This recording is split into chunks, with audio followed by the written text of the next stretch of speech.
Mes amis poissons, bonjour et bienvenue sur la chaîne Tarot à merveille. Pour votre tirage général, ceux qui me découvrent, soyez les bienvenus. Il y a une personne dans votre vie dont vous ne connaissez pas encore toute la vérité. Vous pensez la connaître. Vous pensez avoir compris ses motivations, ses silences, ses gestes, ses absences. Vous avez construit une histoire autour de cette personne. Une histoire cohérente, logique, qui explique pourquoi elle a fait ce qu'elle a fait, pourquoi elle a dit ce qu'elle a dit, pourquoi elle est devenue ce qu'elle est devenue dans votre vie. Cette histoire vous a aidé à survivre. Elle a donné du sens à la douleur. Elle a mis de l'ordre dans le chaos. Mais cette histoire est incomplète. Et aujourd'hui, la pièce manquante va se révéler. Pas pour vous détruire, pour vous libérer. Parce que la vérité incomplète est la prison la plus cruelle qui existe. Elle vous enferme dans une version des faits qui ressemble suffisamment au réel pour que vous n'ayez jamais envie de la remettre en question. Mais elle laisse dehors, dans le froid, des fragments essentiels sans lesquels vous ne pouvez pas guérir complètement. Ce que je vais faire aujourd'hui est inhabituel. Je vais vous inviter à un procès. Pas un procès contre cette personne, pas un procès contre vous-même, un procès intérieur, un tribunal silencieux qui se tient dans la salle d'audience de votre propre conscience. Dans ce tribunal, il y aura des témoignages, pas des accusations, des témoignages. Et chaque témoignage va éclairer un angle de la vérité que vous n'aviez pas encore vu. À la fin, il n'y aura ni condamnation, ni acquittement. Il y aura quelque chose de plus rare et de plus précieux. La compréhension. Prenez place. Le procès commence. Premier témoignage. Celui de la blessure. La blessure prend la parole en premier parce qu'elle est la plus bruyante. Elle est celle qui vous empêche de dormir. Celle qui revient quand vous baissez la garde. Celle qui teinte vos nouvelles relations de la couleur de l'ancienne. La blessure dit ceci: cette personne m'a causé, elle savait ce qu'elle faisait, elle a choisi de blesser, d'un coup, et je suis la preuve de son choix. La blessure a raison sur un point, elle existe, elle est réelle. Sa douleur n'est pas inventée, ni exagérée, ni dramatisée. Elle est là, vivante, palpitante, et elle mérite d'être entendue. Mais la blessure a aussi un angle mort gigantesque. La blessure ne connaît que sa propre perspective. Elle ne voit que le moment de l'impact. Elle ne voit pas ce qui l'a précédé dans la vie de l'autre. Elle ne voit pas le chemin qui a mené cette personne, a posé le geste qui a causé la douleur. Et sans ce chemin, le geste reste incompréhensible. Et l'incompréhensible se transforme en monstre, ce qui va vous briser au sens où le titre de cette vidéo l'annonce. Ce n'est pas la découverte que cette personne est pire que ce que vous pensiez. C'est la découverte qu'elle est plus complexe, plus humaine, plus abîmée que vous ne l'imaginiez. Et cette découverte va fissurer l'histoire simple que vous aviez construite. L'histoire du méchant et de la victime. L'histoire où les rôles sont clairs et les responsabilités tranchées. Cette histoire va se fissurer non pas parce qu'elle était fausse, mais parce qu'elle était incomplète. Et l'incomplétude, quand elle se révèle, fait toujours mal. Pas parce que la vérité blesse, parce que la perte d'une certitude, même d'une certitude douloureuse, crée un vertige. Deuxième témoignage, celui du silence. Le silence prend maintenant la parole, le silence de cette personne, tous ces moments où elle n'a pas parlé, où elle n'a pas expliqué, où elle vous a laissé seul avec vos questions, vos interprétations, vos conclusions tirées dans le vide. Ce silence, vous l'avez interprété comme de l'indifférence, comme du mépris, comme la preuve qu'elle ne vous aimait pas assez pour vous accorder une explication. Mais le silence témoigne aujourd'hui d'autre chose. Le silence dit « Je n'ai pas parlé non pas parce que tu ne comptais pas, mais parce que les mots que j'avais à dire m'auraient mis à nu d'une manière que je ne pouvais pas supporter. » Me taire n'était pas un choix contre toi, c'était un réflexe de protection. Le même réflexe que tu connais toi-même, parce que toi aussi tu as des vérités que tu n'as jamais dites à personne. Toi aussi tu as gardé des silences qui ressemblaient à de l'indifférence alors qu'ils étaient chargés de tout ce que tu n'osais pas exprimer. Ce témoignage est difficile à entendre, parce qu'il introduit de la symétrie là où vous aviez construit de l'opposition. Il dit que vous et cette personne êtes plus semblables que vous ne voulez l'admettre, que les mêmes peurs vous habitent, que les mêmes mécanismes vous gouvernent, que la différence entre vous n'est pas une différence de nature, mais une différence de circonstances. Et cette symétrie, quand elle se révèle, est déstabilisante. Parce qu'il est plus facile de juger quelqu'un quand on le perçoit comme fondamentalement différent de soi, quand on reconnaît ses propres failles dans l'autre, le jugement perd son tranchant. Et sans le tranchant du jugement, il ne reste que la compréhension nue. La compréhension qui ne choisit pas de camp, qui ne distribue pas les rôles, qui voit deux êtres humains pris dans la même tempête, chacun agrippé à son radeau de fortune, chacun convaincu que l'autre est la cause des vagues alors que les vagues étaient là bien avant leur rencontre. Cette image des deux naufragés peut être la plus juste pour décrire ce que votre relation a été. Deux personnes qui se sont accrochées l'une à l'autre en pleine mer agitée, qui se sont parfois sauvées et parfois enfoncées mutuellement, et qui ont fini par comprendre, chacune à sa manière, que le salut ne vient pas de l'autre. Il vient de la terre ferme intérieure que chacun doit trouver en soi. Troisième témoignage, celui du temps. Le temps prend la parole. Et le temps a une perspective que ni la blessure ni le silence ne possèdent. Le temps voit l'ensemble. Le temps dit ceci, ce que tu as vécu avec cette personne n'était pas un accident. Ce n'était pas une erreur de parcours. C'était un passage, un corridor nécessaire entre la personne que tu étais et la personne que tu es en train de devenir. Chaque interaction, chaque joie partagée, chaque douleur infligée, chaque silence subi, chaque regard échangé, tout cela t'a façonné, pas toujours de la manière que tu aurais choisi, mais toujours dans la direction de ta croissance. Le temps révèle aussi quelque chose que vous n'êtes être pas prêt à entendre. Cette personne, elle aussi, a été façonnée par vous. Votre présence dans sa vie l'a changée. Pas toujours positivement, peut être, mais profondément. Et les blessures que vous portez l'un de l'autre sont les marques d'une rencontre intense. Pas les marques de la haine, les marques de l'impact. Et l'impact n'est possible qu'entre des êtres qui comptent l'un pour l'autre. Deux personnes indifférentes ne peuvent pas se blesser. La douleur, aussi paradoxale que cela puisse paraître, est une preuve de lien. Pas un lien sain, pas nécessairement un lien à conserver, mais un lien réel.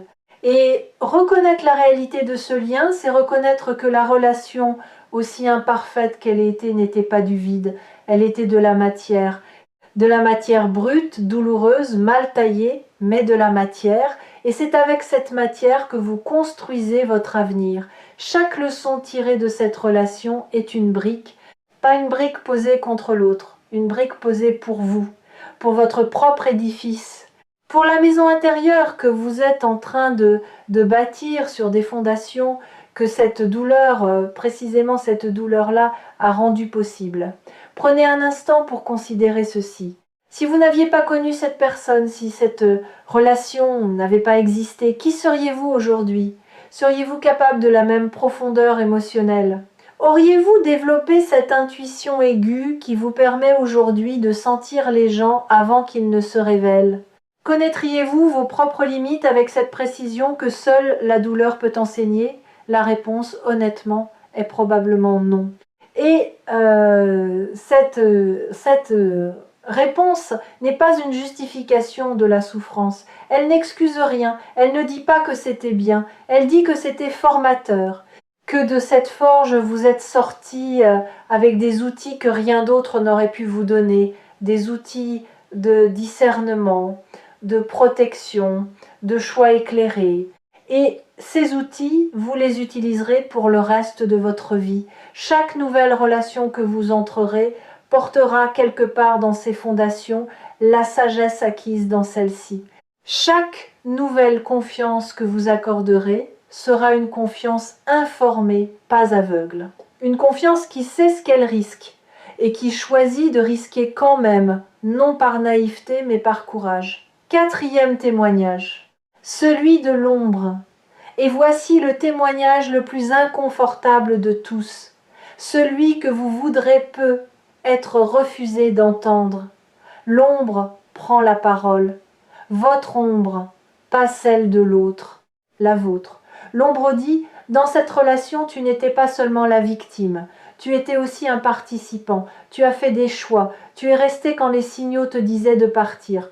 Tu as ignoré ce que ton instinct te hurlait, tu as accepté des miettes en les appelant un festin. Tu as fermé les yeux sur ce que tu voyais clairement, parce que voir t'aurait obligé à agir, et agir t'effrayait plus que souffrir. Ce témoignage n'est pas un acte de cruauté envers vous-même. C'est un acte de lucidité. Et la lucidité, aussi coupante soit-elle, est la seule lame qui tranche les chaînes. Parce que tant que vous êtes uniquement victime, vous êtes impuissant. La victime subit. La victime attend que l'autre change, s'excuse, répare. Mais le participant a du pouvoir. Le participant peut se dire « j'ai contribué à cette dynamique et donc j'ai le pouvoir de ne plus y contribuer. J'ai accepté ce que je n'aurais pas dû accepter et donc j'ai le pouvoir de ne plus l'accepter.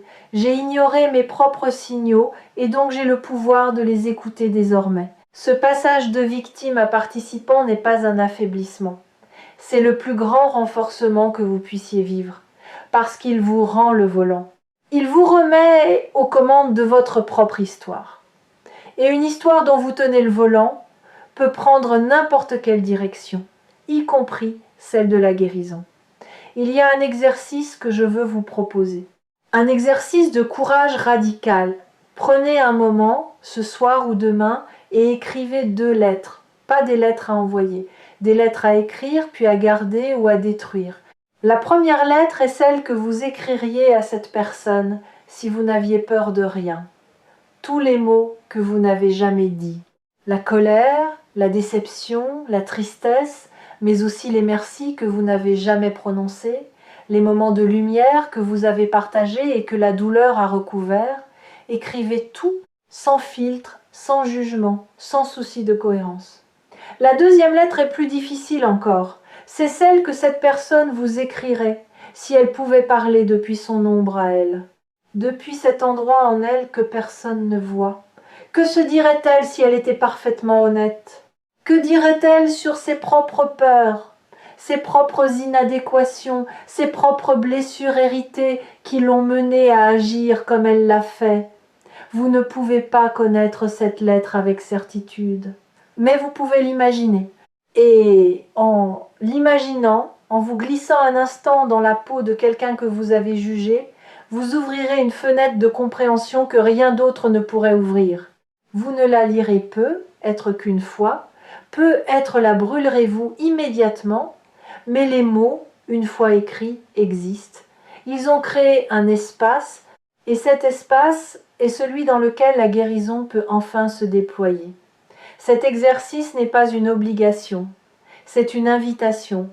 Et comme toute invitation, vous êtes libre de la décliner. Mais sachez que ceux qui l'acceptent ne le regrettent jamais. Si cette lecture vous a trouvé sur Tarot à merveille, c'est que votre ombre est prête à être entendue. Pas combattue, pas reniée, entendue. Avec la même tendresse que vous accorderiez à un enfant qui avoue une erreur en tremblant, votre ombre tremble aussi. Elle a peur de votre jugement. Mais elle a encore plus peur de rester enfermée dans le silence parce que le silence de l'ombre est le terreau des répétitions. Et les répétitions, vous en avez assez. 5e témoignage, celui de l'intention originelle. Il y a un dernier témoin. Et celui-ci va peut-être vous surprendre le plus. Ce témoin, c'est l'intention originelle de la relation. L'énergie qui existait au tout début, avant la douleur, avant les malentendus, avant l'érosion. Revenez à ce premier moment, à cette première rencontre, ce premier échange, cette première sensation. Il y avait quelque chose de pur là-dedans.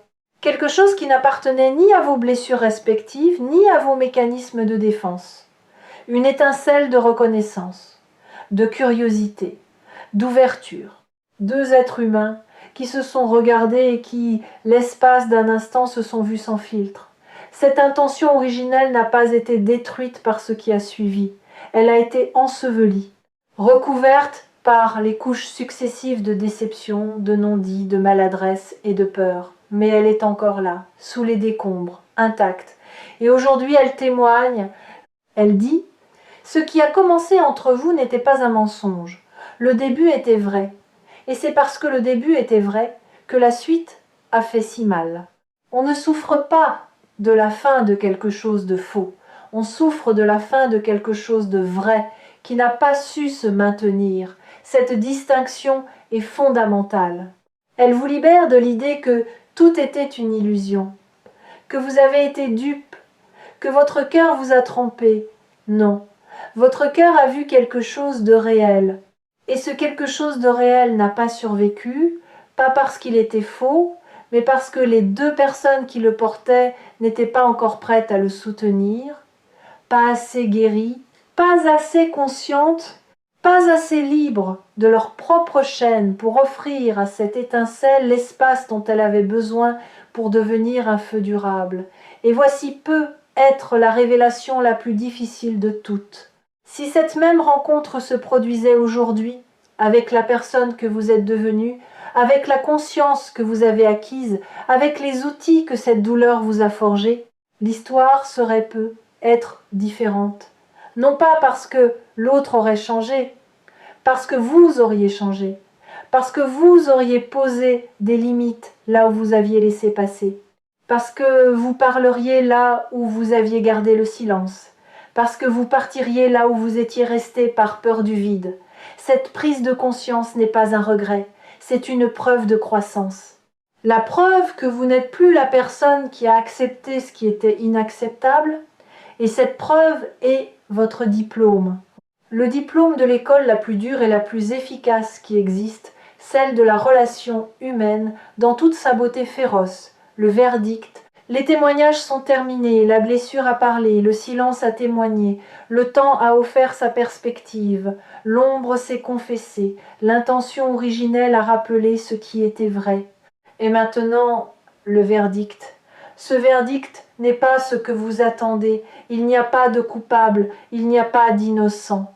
Il y a deux êtres humains blessés qui ont fait de leur mieux avec les outils qu'ils avaient, et leurs outils étaient abîmés, émoussés par leurs propres histoires, rouillés par leurs propres peurs. Ceux qu'ils ont construits ensemble portaient la marque de ces outils imparfaits, et le résultat naturellement était imparfait, le verdict et la compréhension.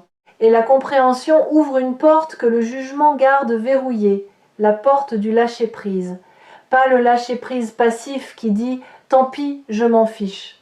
Le lâcher-prise actif qui dit « je comprends, je ne cautionne pas, je ne reviens pas, mais je comprends ». Et dans cette compréhension, je me libère du besoin de haïr, du besoin de punir, du besoin de rejouer la scène indéfiniment dans ma tête en cherchant ce que j'aurais dû dire, ce que j'aurais dû faire, ce que j'aurais dû voir. Ce lâcher-prise, c'est le changement dont parle le titre, le vrai changement. Pas le changement spectaculaire, le changement cellulaire. Celui qui se produit dans les couches les plus profondes de votre être et qui modifie, silencieusement mais irréversiblement, votre manière de porter le passé. Vous ne le portez plus sur vos épaules. Vous le portez dans votre poche, léger, accessible si vous avez besoin de vous rappeler la leçon, mais n'écrasant plus votre posture, ne déformant plus votre dos, ne pesant plus sur chaque pas que vous faites vers l'avant. Vous allez aussi découvrir quelque chose d'inattendu, de la gratitude, pas de la gratitude pour la douleur, jamais pour la douleur, mais de la gratitude pour ce que la douleur vous a révélé sur votre propre résistance, sur votre propre capacité à traverser l'invivable et à en sortir, non pas intact, car personne ne sort intact de l'amour vrai, mais entier. Il y a une différence immense entre être intact et être entier. Intact signifie que rien ne vous a touché. Entier signifie que tout vous a touché et que vous avez intégré chaque blessure, chaque leçon, chaque larme dans un tout cohérent. Vous n'êtes pas intact. Vous portez les marques, mais vous êtes entier. Et cette entièreté est votre plus grande victoire. Cette gratitude, quand elle viendra, ne sera pas forcée. Elle ne sera pas le résultat d'un exercice de pensée positive ou d'une injonction spirituelle à tout pardonner immédiatement. Elle viendra naturellement, doucement.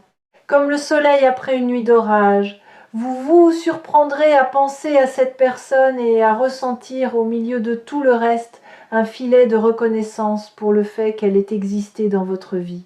Pas pour ce qu'elle a fait, pour ce que sa présence a déclenché en vous, pour les couches de vous-même que cette relation a mises au jour, pour la force que vous ne saviez pas posséder et que seule cette épreuve pouvait réveiller. Ne forcez pas cette gratitude. Si elle ne vient pas aujourd'hui, elle viendra demain ou dans une semaine ou dans un mois, elle a son propre calendrier, mais quand elle viendra, accueillez-la, parce qu'elle est le dernier verrou qui saute, le dernier fil qui vous attachait au passé, et quand ce fil se rompt, vous êtes libre, véritablement libre. Libre non pas parce que vous avez oublié, mais parce que vous avez transformé le souvenir d'un poids en un enseignement. Quelque chose va se produire dans les jours qui suivent cette vidéo. Pas un événement extérieur, un mouvement intérieur. Vous allez penser à cette personne. Et pour la première fois, la pensée ne sera pas accompagnée de la charge habituelle, de la colère, de la tristesse, du ressentiment. La pensée viendra propre, neutre, presque légère, et vous remarquerez cette légèreté, vous la sentirez physiquement. Comme si on avait enlevé un sac de pierre de votre dos sans que vous vous en rendiez compte. Et à ce moment-là, vous saurez que la compréhension a fait son travail, que le procès est terminé, que le tribunal intérieur a rendu son verdict et que les portes de la salle d'audience se sont ouvertes. Et derrière ces portes, il y a le reste de votre vie, allégé de ce poids, enrichi de cette leçon, prête à accueillir des liens qui ne reproduiront pas les mêmes schémas parce que vous n'êtes plus la même personne. Vous êtes la personne qui a regardé la vérité en face, toute la vérité, y compris la sienne propre, et qui est restée debout. Les fidèles de tarot à merveille le savent. Les vérités les plus transformatrices sont rarement celles qu'on découvre sur les autres. Ce sont celles qu'on découvre sur soi-même à travers les autres. Et aujourd'hui, à travers cette personne, à travers cette relation, à travers cette douleur, c'est vous-même que vous avez découvert votre force, votre lucidité, votre capacité à transcender le jugement pour accéder à la compréhension. Et cette découverte vaut infiniment plus que n'importe quel verdict de culpabilité que vous auriez pu prononcer. La vérité vous a brisé, oui, elle a brisé l'histoire incomplète. Elle a brisé le cadre étroit dans lequel vous aviez enfermé cette relation. Elle a brisé l'illusion que la vie se divise proprement entre les bons et les méchants. Mais de cette brisure naît autre chose. Comme une graine qui doit se fendre pour germer, comme un œuf qui doit se casser pour laisser vivre. Ce qui naît de cette brisure, c'est vous, plus entier que jamais, plus lucide, plus libre. Le tribunal est fermé, les portes sont ouvertes. Et devant vous, un chemin que personne d'autre ne peut marcher, un chemin nettoyé de la rancune, allégé du ressentiment, éclairé par la compréhension. Ce chemin mène quelque part de précis. Il mène vers des relations d'un autre calibre, des relations où la transparence remplace le non-dit, où la vulnérabilité est accueillie et non punie, où la différence est explorée et non combattue. Des relations qui ne vous sauveront pas, parce que vous n'avez pas besoin d'être sauvé, mais qui vous accompagneront dans cette version de vous qui n'a plus peur de la vérité. Ces relations existent, elles vous attendent. Et elles ne pouvaient pas se manifester tant que l'ancienne blessure occupait tout l'espace. Maintenant que l'espace se libère, maintenant que le tribunal a rendu son verdict, et que la salle d'audience se vide, la place est faite pour du neuf, pour du vrai, pour du durable. Marchez. Et si le souvenir de cette personne revient, saluez-le comme on salue un vieux professeur dont les méthodes étaient rudes, mais dont les leçons vous ont rendu plus sage que tout ce que la douceur aurait pu vous enseigner. N'oubliez pas que Tarot à merveille sera toujours là quand vous aurez besoin de retrouver cette salle d'audience intérieure, quand la blessure voudra reprendre la parole sans laisser les autres témoins s'exprimer. Revenez, réécoutez. Et laissez le verdict faire son travail. Il est doux, il est juste et il est définitivement de votre côté.